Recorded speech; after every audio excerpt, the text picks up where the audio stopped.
People, you are absolutely going to love this report. I picked a far left-wing outlet to bring you the good news. Good day, folks, and welcome to another edition of Lumberjack Logic. I'm your host, Neil Johnson.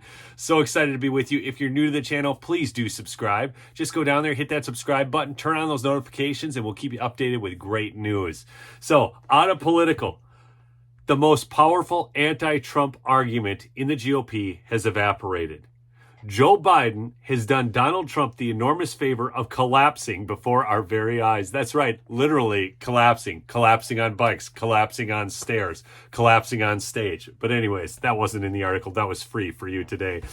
As the 2024 GOP presidential race heads into the first contests, Biden's abysmal run of polling has boosted Trump and undercut his Republican opponents by hanging a neon sign on Our Politics reading, "Trump can win." It may be that Trump, such as his hold on GOP voters is, didn't need any help establishing a dominant position in the fight for Republican nomination, but two exogenous events have boosted him. See, they're so frustrated that Trump has such a hold on the voters because he's not the typical politician, because he actually kept his promises. And it really frustrates them. That's why they try to push Nikki Haley so hard, because they need somebody that they can control. They need a typical neocon, somebody who they know is going to propagate the endless wars and all the things that we're tired of.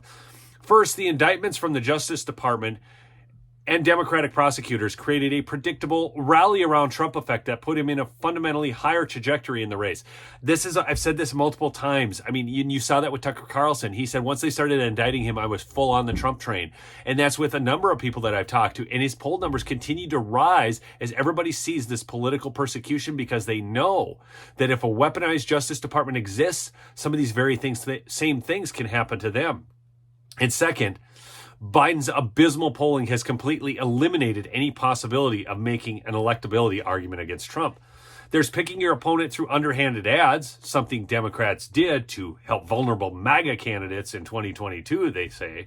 And then there's picking your opponent through your own incredible weakness that makes him look even more alluring to his partisans. The most salient doubt about Trump among on-the-fence Republicans has never been his policy priorities, governing effectiveness, or conduct after the 2020 election, but his ability to win.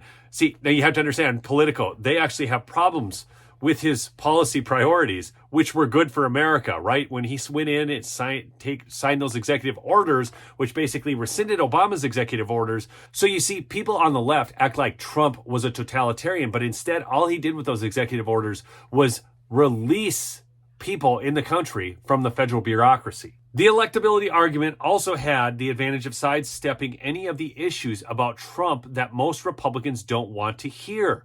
Saying he can't win isn't a critique of him personally or anything he wants to do. It's a practical claim, not a moral one.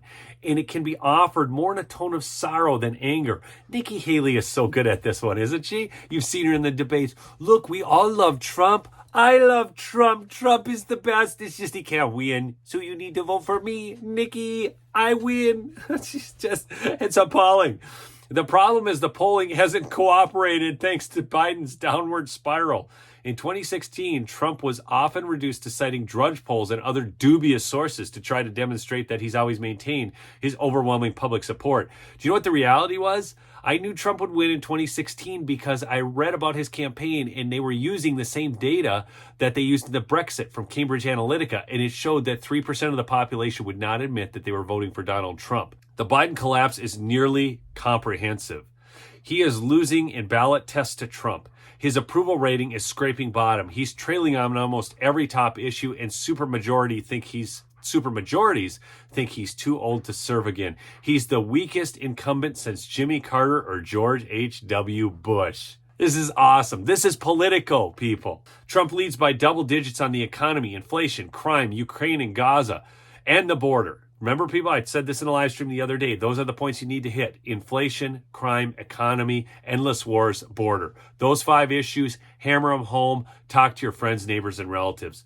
Trump's going to win. And to provide a punctuation mark on the Wall Street Journal poll, CNN came out with a survey that showed Trump leading by 5 points in Georgia and a jaw-dropping 10 points in Michigan. I do not believe he's up by 10 points in Michigan, okay? And he's going to need to win by 10 points in Michigan to actually win, okay?